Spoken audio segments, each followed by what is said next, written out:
이 노란봉투법에 대해서 제 생각을 밝히는 게 되게 조심스러워요. 노란봉투법이 예를 들어서 처리가 됐다라고 해서 우와 우리 이제 손해배상 안 해도 된다 다 때려 부셔라 막 공장 짓기 부수고 이러겠어요? 그게 무서운 게 아니에요.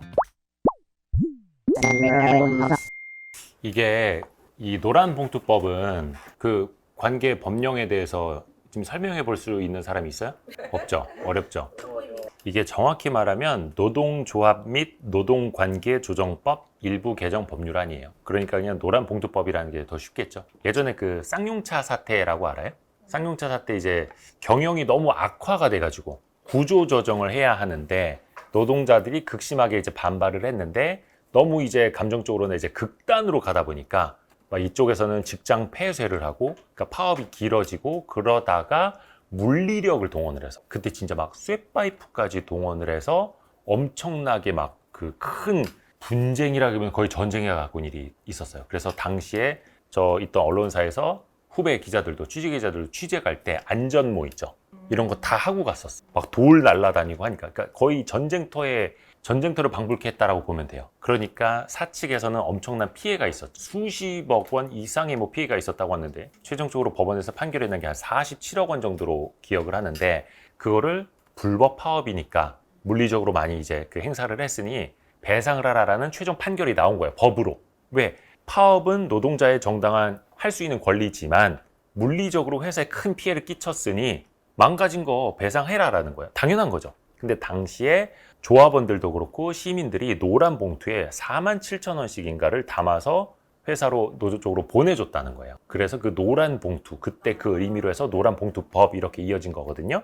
근데 이번에 이제 개정안은 뭐냐면 불가피하게 혹은 이제 이게 문구가 되게 중요한데 그거는 이제 자세히 제가 그 문구로 써드릴게요. 파업 행위로 인해서 생겨나는 사측의 피해 있죠. 피해 규모를 노동자한테 손해배상을 청구하는데 그거를 제한하자는 거예요. 이해가요? 파업 때문에 회사에 큰 경제적인 문제가 생겼어도 노동자에게 이걸 청구하는 걸 제한하자. 쌍용차 사태처럼 수십억 원의 배상을 하게 되면 노동자들이 파업이라는 정당한 쟁의 행위를 통해서 자신들의 권리를 주장하기가 부담스러워지니 그거를 좀 없애자라는 게 핵심 취지예요. 법이 어떠냐면은 불법 쟁의 행위에 대해서 손해배상 책임을 물으려면 엄격한 증명, 책임이 있어야 한다라는 거예요. 귀책 사유, 그러니까 배상 의무자별로 이 사람이 저것 때려 부셨습니다.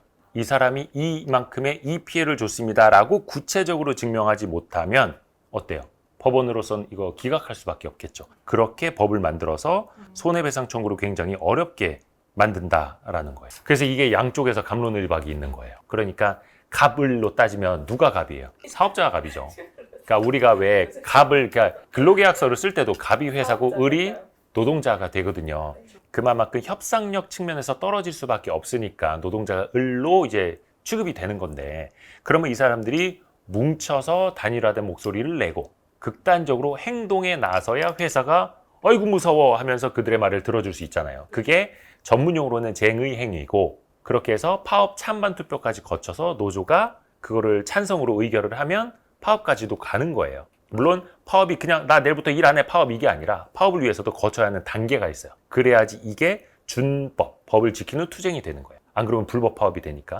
그래서 그 절차를 거쳐야 되는 거고 그렇게 해서 파업을 함에도 회사가 이들의 이야기를 안 들어줄 수도 있는 거죠. 왜냐? 파업하는 동안에는 급여가 안 나옵니다. 한 달이고 됐든 1년이 됐든 파업을 지속할 동력이 사실은 떨어지는 거예요. 그래서 언젠가는 복귀를 하게 되고 또 사업장 입장에서는 직장 폐쇄도 할 수가 있어요. 뭐냐? 그냥 들어오지 마세요. 우리 일 안 해. 조업 활동 안 해. 극단적으로 이게 양극단으로 가는 거죠. 그렇게 가지 않고 무분규 타결 이런 얘기 들리잖아요. 분규 없이 분쟁 없이 악수하고 사인하고 임단협, 임금 단체 협상. 그러니까 임금뿐만이 아니라 뭐 복지 관련된 것도 단체 협상을 통해서 잘하면은 뭐 몇 년 연속 무분규 타결 뭐 이런 게 되는 건데 하지만 세상 일이 그렇게 다 스무스하게 돌아가지만은 않습니다. 좋은 게 좋은 거다라면 돌아가지는 않고 그래서 그 노란봉투법에 대해서는 저희가 링크로 따로 달아드릴게요. 그거 보시면 조금 더 명쾌하게 보실 수 있을 것 같고 그러면 이 노란봉투법에 대해서 제 생각을 밝히는 게 되게 조심스러워 사실은. 왜냐? 어찌됐든 욕을 먹을 수밖에 없어. 근데 조금 기울어져 있다면 저도 20년 가까이 노동자 생활을 해왔고 그리고 지금 한 4년 넘게 어떻게 보면 사용자가 되어 있어요. 회사를 경영을 하고 있고, 그리고 자본가는 아닙니다만 자본 투자를 하는 주주 입장이기도 해요. 그렇게 보면은 다각도로 좀 생각을 해봐야 되는데, 근데 이거는 다 엮여 있어요. 뭔지 알아요? 나는 사장님이야. 하지만 내 딸들이 취업을 하면 노동자예요. 예전에 최저시급 가지고 막 논쟁이 있을 때 어떤 청취자분들 글 많이 올라왔는데, 우리 남편이 편의점을 하고 있고 우리 딸은 아르바이트를 하고 있다. 남편 생각을 하면 최저임금 많이 안 올랐으면 좋겠고, 딸을 생각하면 최저임금이 많이 올랐으면 좋겠다. 이게 양가적인 감정이 들 수밖에 없는 거고, 이거는 우리 모두의 환경인 거예요. 그러니까 한 극단으로 갈 수도 없는 거고 가서도 안 되는 거고. 근데 제가 노란봉투법도 그렇고 딱 이 키워드 하나가 저는 가장 강력하다고 봐요. 대안이 있다라는 거. 뭐냐면 지금 트럼프가 뭐든지 다 미국으로 갖고 들어오라고 하죠. 제조업도. 기업이 생산 기지를 못 옮깁니까? 옮길 수 있어요. 국내에 있는 공장 다 폐쇄시키고 인건비 싼 중국으로 갔다가, 중국도 규제 많아지고 인건비가 올라오니까 인도나 베트남으로 가고 있죠. 베트남 아니면 뭐 멕시코로 갈 수도 있는 거고, 시장이 있는 곳에 공장을 차리고 인건비가 낮고 생산비가 저렴한 곳으로 찾아갈 수밖에 없는 거예요. 왜? 원가를 절감해야 되니까. 고객사에서 낮추라고 하니까. B2C 시장에서도 가격 경쟁을 해야 되니까. 이건 어쩔 수 없는 선택인 거예요. 판단이고. 그런데 그게 과거보다 훨씬 더 쉬워지고 있는 거예요. 전 세계적으로 기업을 유치하기 위해서. 아니 바이든 시절에는 IRA 법을 엄청난 보조금을 주면서 천문학적인 돈을 주면서 공장 들고 들어오라고 했잖아요. 트럼프는 그 방식이 달라졌을 뿐이지, 그 나라뿐만 아니라 다른 나라들도 법인세 낮추면서 우리나라로 오세요. 왜? 그러면 일자리가 많아지고 GDP가 증가하니까. 그런 식으로 막 유치를 해요. 그래서 법인세율을 높이는 게 꼭 좋은 것만도 아닌 게, 법인세 낮은 곳을 찾아갈 수도 있는 거거든요. 근데 거기에다가 노동시장이 사실 우리나라가 많이 경직되어 있죠. 노동 유연성이 별로 없어요. 근데 거기에다가 뭐 노란봉투법까지도 생기면, 물론 이제 노동자의 뭐 처우도 개선하고 뭐 이렇게 쟁의행위도 이제 좀 보장을 해줘야 되겠습니다만, 경영계 입장에서 보면은, 그래? 아니 안 그래도 자꾸 미국에서 오라는데, 안 그래도 관세 높아진다는데, 안 그래도 저기서 보조금 준다는데, 안 그래도 저 나라 가면 인건비가 더 싼데, 그러면 어때요? 넘어갈 유인이 더 커지는 거죠. 그러니까 그게 무서운 거예요. 나는 그렇게 생각을 해요. 노란봉투법이 예를 들어서 처리가 됐다라고 해서, 우와 우리 이제 손해배상 안 해도 된다, 다 때려 부셔라, 막 공장 짓기 부수고 이러겠어요? 거기도 사람인데, 거기도 근로자고 양식이 있는 사람들이라고요. 그게 무서운 게 아니에요. 우리 집기 때려 부술까 봐 무서운 게 아니라, 기업가들이 그러면 환경이 이러하니 더 나은 환경을 찾아서 떠나가자. 아니 소떼도 방목시켜 놓으면은 더 나은 풀이 있는 곳을 찾아가잖아요. 기업인이라고 안 그랬어요? 그러니까 제일 무서운 게 대안이라는 거예요. 그러니까 이게 근데 투자자들도 마찬가지. 그래서 우리가 뭐 금투세 아직은 이르다, 대주주 양도소득세 강화하면 안 된다라고 이야기하는 게 뭐예요? 대안이 있기 때문인 거예요. 내 지금 주식 다 팔아서 미국으로 넘어가는데 얼마나 시간이 걸릴 것 같아요? 길게 잡아도 한 2박 3일이에요. 국내 주식 팔아갖고 현금화 되면 바로 넘어가요. 아니면 예탁금이 있었다, 예수금이 있다, 현금이 있다, 그러면은 지금 1분만 해도 미국으로 난 넘어갈 수 있어. 그런 세상이라고요. 그러니까 이 세상에서 가장 무서운 거는 현대사회에선 대안이라는 거예요. 자본도 그렇고 기업 생산 공장마저도. 또 무서운 거 하나 있어요. 우리가 선택할 수 있는 국적. 이제는 국적까지도 선택할 수 있는 세상. 왜? 물론 뭐 미국 시민권을 따는 건 어렵고 뭐 거기서 이런 것도 있지만, 어느 정도 자본이 있잖아요. 호주도 인구 모자라니까, 뉴질랜드도, 뭐 싱가포르 이런 나라, 뭐 두바이 이런 나라도 돈만 있으면요 이민 가기 너무 편한 거예요. 그리고 우리나라보다 조금 소득 수준이 낮은 나라, 물가 저렴한 나라들, 좀 구체적인 금액을 말씀드리긴 좀 뭐합니다만, 우리나라에서 그 금액 가지고는 노후가 생활이 안 되는데 그 금액을 가지고 어느 나라로 가잖아요. 집에 가정부 두고 살아요. 기사 두고 살아요. 근데 그게 옛날로 따지면 야 어떻게 그러냐, 그래도 그 나라까지. 근데 요즘에는요 저가 항공 타면은 그 나라까지 가요. 영상통화해서 손주 얼굴들도 맨날 볼 수 있어요. 그리고 국내로도 다시 넘어 왔다 갔다 하기도 쉽고, 그 나라도 치안이 좋아지고 있고. 그러니까 이제는 국적도 심지어 선택할 수 있는 시대잖아요. 그러면은 여기서 제가 드리고 싶은 말씀은 그거예요. 우리가 서비스나 제조업이, 기업이 막 경쟁을 하지 않습니까? 고객을 위해서. 이제는요 정부도 정책도 서비스예요. 정책 서비스 시대. 정부 서비스 시대예요. 정부도 정책도 서비스업이기 때문에 경쟁을 해야 됩니다. 대한민국으로 더 많이 와주세요. 대한민국을 떠나지 말아주세요. 그게 기업, 공장을 통해서도, 투자자를 통해서도, 국적을 통해서도 마찬가지라는 거예요. 그런데 거기에다 대고 우리도 벌써 금융시장에서 세금 걷어버립시다. 우리도 더 부자에 대해서 뭐 과세를 강화합시다. 우리도 생산 공장에 대해서 어떻게 합시다. 어떻게 누구의 권리를 어떻게 막 급격히 올려버립시다 라고 하면은 아까 제가 말씀드렸죠. 가장 무서운 키워드는 대안이라고. 대안이 있는 기업, 대안이 있는 투자자, 대안이 있는 국민들은 선택을 이제 하는 거예요. 그리고 또 그게 너무나 쉬워졌어요. 그러면 국가적인 측면에서 보면은 오히려 유치할 경쟁을 해야지. 해외 자본이 들어오게, 해외 공장이 들어오게, 해외 국민이 들어오게 유치를 해야죠. 철저하게 서비스업 정신으로 우리는 이제 정책도 봐야 되는. 또 하나 제가 이야기하고 싶은 게 이거예요. 정부가 우리의 밑에 있어요, 옆에 있어요, 위에 있어요? 여러분이 그냥 생각하시기에 위? 정부가 왜 위에 있어요? 대통령이 높은 사람이에요? 아니요.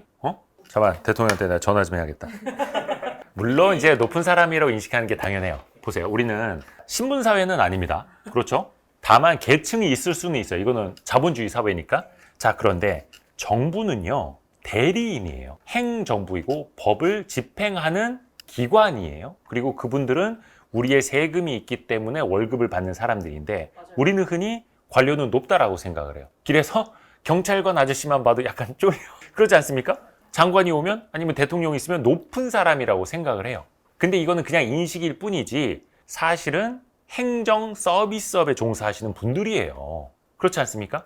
근데 인간의 심리라는 게 어쩔 수 없이 인간도 동물이기 때문에 서열을 중시합니다. 식물에게는 서열이 없죠. 키 큰 나무가 키 낮은 나무한테 뭐라고 합니까? 윽박지릅니까? 안 하죠. 근데 동물 사회에서는 어느 동물이든 서열이 다 있어요. 강아지들도, 사자, 여우, 늑대, 소들도 서열이 있어요.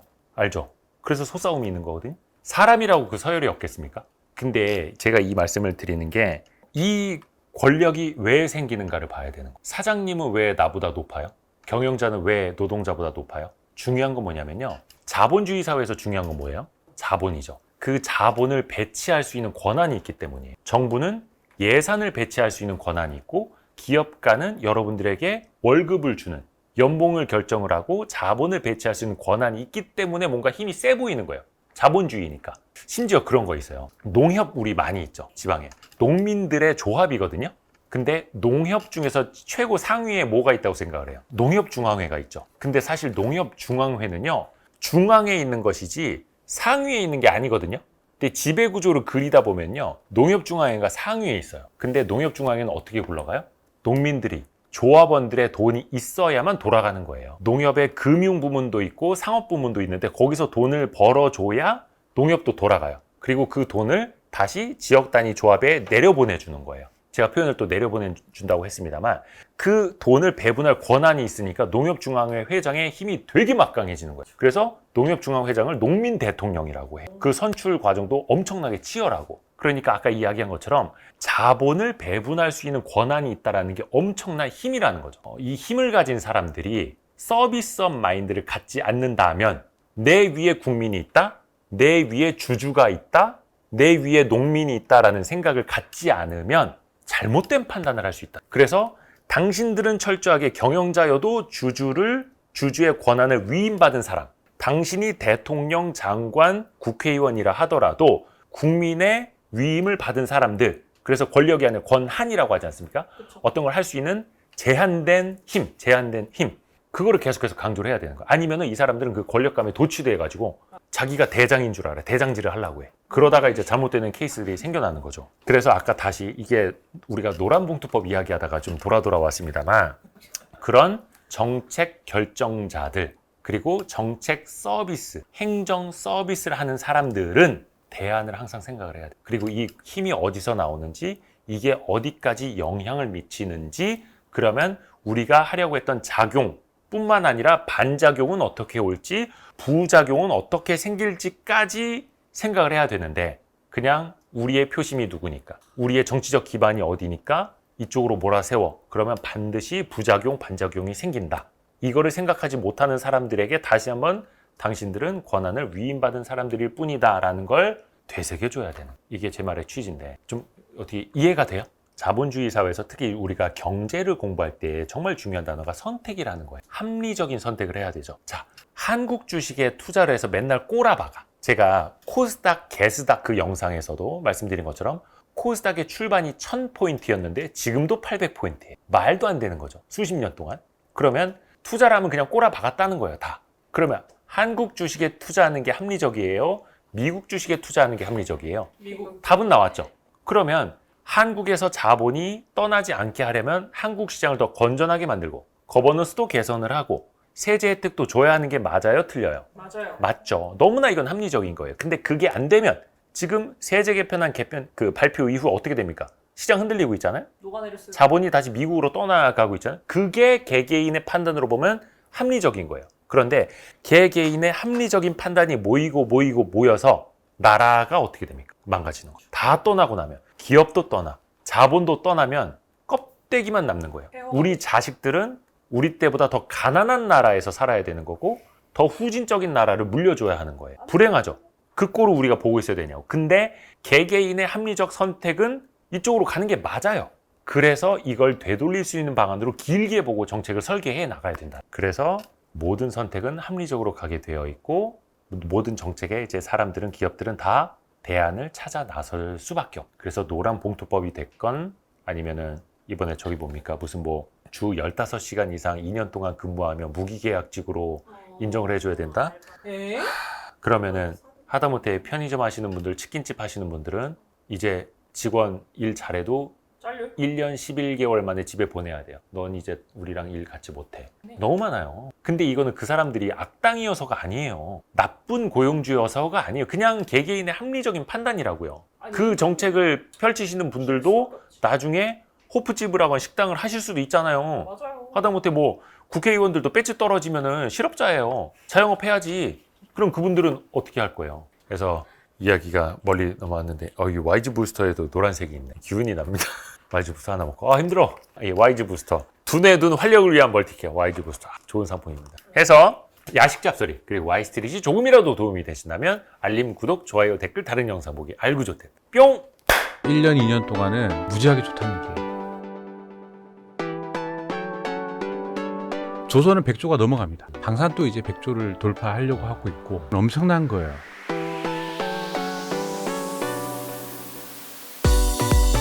고정 댓글을 타고 오세요.